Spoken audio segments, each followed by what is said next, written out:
Welcome to the final Hangman challenge. In this one, we're going to focus on that second thing we print to the screen. Currently, we always print the remaining guesses, but we're going to make this a bit more contextual. So if you're playing the game, yes, it's nice to know how many remaining guesses you have left, but what if you failed the game? I don't care about the number of remaining guesses. I now want to know something else, like what was the word I couldn't guess? Or if you succeeded, we'll just print a nice message congratulating you on a job well done. To dive into all of that, let's go ahead and explore the challenge comments for this one. Right here, we just have a couple of steps to get all of this done and wrap up this feature. The first one is to disable new guesses unless the user is in a playing status. So we're going to do that by modifying the method down below where we do something with someone's guess.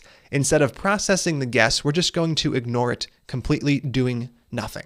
So that is step one. We want to modify make guess to do nothing if the game isn't in that playing state. Step two, we're going to create a brand new method that returns a string. This is going to return the status message that we print here. And there are three status messages, one for each potential status. We have playing, in which case we are going to print a message that contains the number of guesses left. We also have failed. If you failed the game, you want to know what word you couldn't guess, so we're going to print a little message that has that inside of there. Nice try, the word was followed by the word. Down below, we have the last potential status of finished. Here, we don't need to put in anything. This is a completely static string. We're just going to congratulate you printing a little message to the screen. Now, there is one hint I'm going to give you for this challenge. If you have an array of individual letters, you can get a string back. We can use split to convert a string to an array, but what if we have an array like this, where the first letter is A, and the second letter as the second element is V, and we want to get the string back, AV? Well, we actually use the join method on arrays. This allows us to join together all of the various pieces, in this case our two strings, and we can pass to it nothing, and what do we get? We get A, comma, V by default, so a comma separated list. That's not what we want. We can provide whatever we want to separate them with by providing an argument. If we have an argument that's an empty string, now we're getting what we want. This is going to allow us to take the word array and get a regular old string back. We could put something else in between there if we wanted to as well, and that would be the new separator for all of the array items. So you're going to have to use that to get the original string word back from the word array. All right, take some time to knock this one out and test your work. Actually play through a couple of games and look at all the status messages, making sure they show up when expected. Pause the video. When you're done, come back and click play. Welcome back. How'd you do? Let's go ahead and start with step one. If someone makes a guess, but the game is no longer being played, we want to go ahead and ignore that guess. There are a few different ways we could have modified make guess to get that done. What I'm going to do is put an if statement right here. If, and we are going to take a peek at this dot status, and we're going to check if it's not equal to playing. So in this case, the code we provide right here is going to run if the game has either been finished by succeeding or by failing. And in that case, all we're going to do is use return. We're going to return nothing, which by default will return undefined, and this is going to prevent the rest of the function from running. So if the status is failed or finished, this code won't run. If the status is playing, this code will run. And there we have it. That's all we have to do for step one. Let's move on to step two, creating a new method that gives you one of these three status messages back. I'm going to go ahead and add that into the mix right here. Hangman dot prototype dot right here get status message seems appropriate. I'll set up a function. The function does not need to take any arguments. All it's going to do is look at this dot status. Let's set up our if statement. We'll look at this dot status. For the first status, let's go ahead and check if it's playing.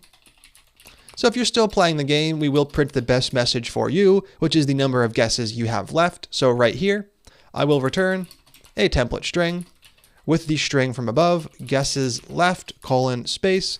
And then right here, we add the actual number of remaining guesses. This dot, remaining guesses. Excellent. Now we can move on to one of the other statuses. Let's go ahead and do the failed status. So that would be else if this dot status is equal to failed. If you have failed the game, that's okay. We're going to print a message specifically designed for you. Right here, we will be returning a template string because we want to include the word that you missed. So that would be nice try. Then the word was, followed by, right here, 2 quotes. So I'm going to put into quotes the actual word. Now these quotes that I've just typed, they're going to show up as is. So they're going to show up like we see up above. The goal is to just surround the actual puzzle with quotes to differentiate it from the rest of the sentence. Right here inside of the template string, I'm going to interpolate, and we're going to use this.word.join to convert the array back to a string, separating each character by nothing. So we're smushing them all together, just like we extracted them all up above. All right, that is it for the failed status. We can add on an else for the last status, but maybe you used an else if. Either way gets the job done. And right here, we are going to return just a regular old string. There's nothing dynamic in this string. We're just going to print a message like, great work. You guessed the word. Perfect. And there we have it. That is all we need to do for get status message. All we have to do now is actually call it and test it. I'm going to remove the challenge comments from up above, save the Hangman file, and add a call to get status message over here on these 2 lines, the line right here and the line down below. I'm going to remove remaining guesses and instead call get status message. And down below, I'll remove the console.log. There's no need to log it since we are now printing the appropriate string. I'll remove the console.log for the status message here as well. And I will replace remaining guesses with a call to get status message. Perfect. Now we can actually test things out. If I save the file, I see guesses left 2. If I hit Q, which doesn't exist, I see guesses left 1. If I hit C, A, T, I see great work, you guessed the word. Now let's make sure that when we fail, we get that message. I'll do Q, P, and O, and we can see that it says, nice try, the word was cat. So everything is working as expected. We have our 3 statuses, and the game is able to respond to those statuses. The status changes as the user interacts with the game, guessing new letters, and when the status does change, we're able to print something new, in this case, a little message. And we were able to do all of this using the prototypal inheritance provided by JavaScript. We now have a way to create a Hangman game and process all of the various actions you'd want to take, like making guesses, getting the puzzle, getting the status message, and calculating the status. All of those being methods. That's where we're going to stop for this one. In the next video, we're going to explore an alternative syntax for setting up our constructor functions and our methods.